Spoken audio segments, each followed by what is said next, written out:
initiative, par exemple, qui est relayée par Clara Chapaz sur les 10 jours sans écran, qui existe depuis 2018, je crois. Oui, c'est ça. C'est une initiative intéressante pour rappeler à l'attention.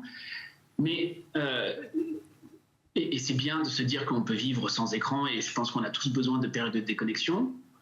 Souvent, c'est les accords pendant les vacances d'ailleurs, parce qu'il y a quand même des usages tout à fait utiles, pédagogiques même des écrans, donc il faut faire un peu attention à ça aussi. Mais au-delà de ça, c'est qu'est-ce qu'on fait les 355 jours restants de l'année, une fois qu'on a dit 10 jours sans écran.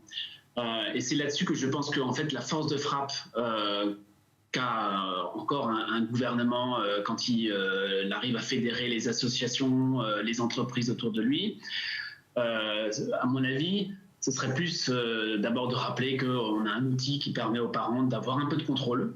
Ça s'appelle le contrôle parental. Alors j'ai toujours présenté ça comme n'étant pas une solution miracle, mais si vous voulez rendre le plus accidentel ou le plus difficile possible la rencontre de votre enfant avec des contenus non désirés et non désirables, c'est quand même pas très compliqué. Encore faut-il que le message passe. Et à l'époque, il y avait eu des initiatives qui avaient été prises par Adrien Taquet, notamment autour de la plateforme.